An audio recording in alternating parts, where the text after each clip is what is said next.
দেখেন, Donald Trump যে ইসরায়েলিদের মদদ দেয়, ইসরায়েলের পক্ষে কি তার দেশের জনগণ আছে? তার দেশের জনগণই তো খুবই কম আছে। সংখ্যাগরিষ্ঠ মানুষ চায় ফিলিস্তিন রাষ্ট্রের স্বীকৃতি।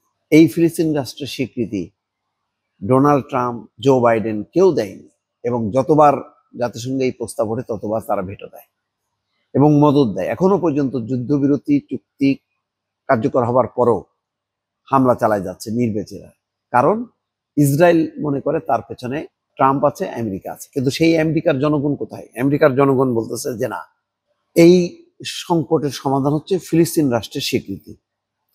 ডেমোক্র্যাটদের মধ্যে 80%, এমনকি এমনকি ডেমোক্র্যাটদের মধ্যে 80%, এমনকি রিপাবলিকানদের 41% ফিলিস্তিন রাষ্ট্রকে যুক্তরাষ্ট্রের স্বীকৃতির পক্ষে।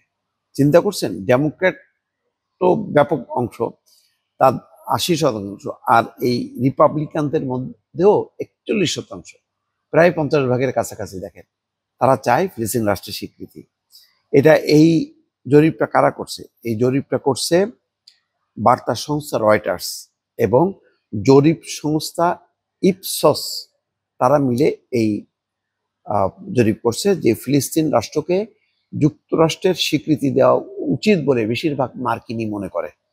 জরিপে অংশ নেওয়া ডেমোক্র্যাটদের মধ্যে 80%, এমনকি রিপাবলিকানদের 41% ফিলিস্তিন রাষ্ট্রকে যুক্তরাষ্ট্রের স্বীকৃতির পক্ষে।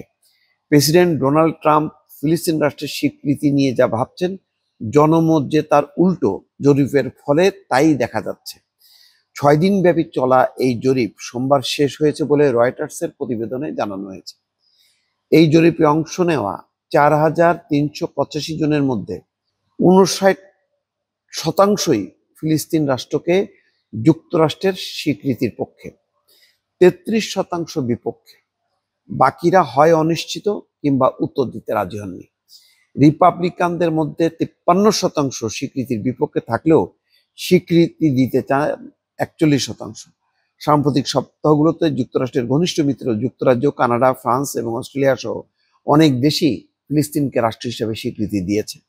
ইসরায়েল এই পদক্ষেপের সমালোচনা করলেও বিশ্বজুড়ে ফিলিস্তিন রাষ্ট্রের স্বীকৃতির পক্ষে বিশ্বের বহু শহরে বিক্ষোভ সহ নানা কর্মসূচি পালিত হয়েছে। দেখেন, তাহলে কি দাঁড়াচ্ছে?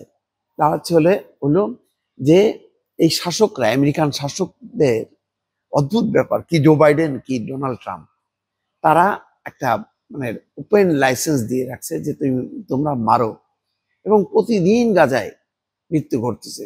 গত 2 বছর 3 বছর ধরে লাগাতার ভাবে বিরামহীন ভাবে রক্তপাত হইতেছে, তারপরেও তাদের মনে বিন্দু মাত্র রেখাপাত নেই। তারা মানবাধিকারের কথা বলে, লম্বা লম্বা কথাবার্তা বলে, কিন্তু এইদিকে হত্যা হচ্ছে। অথচ যেই দেশটার উপরে ভর করে, যে জনগণের উপর ভর করে তারা শাসন কাজ পরিচালনা করে, সেই দেশের জনগণ বেশিরভাগই ফিলিস্তিনকে রাষ্ট্র হিসাবে স্বীকৃতি দিতে চায়, এই কারণে যে তারা মনে করে এর ফলে রক্তপাত বন্ধ হবে, এর ফলে এই লম্বা যে দীর্ঘ একটা সংকট, সেই সংকটের একটা অবসান হবে। দর্শক।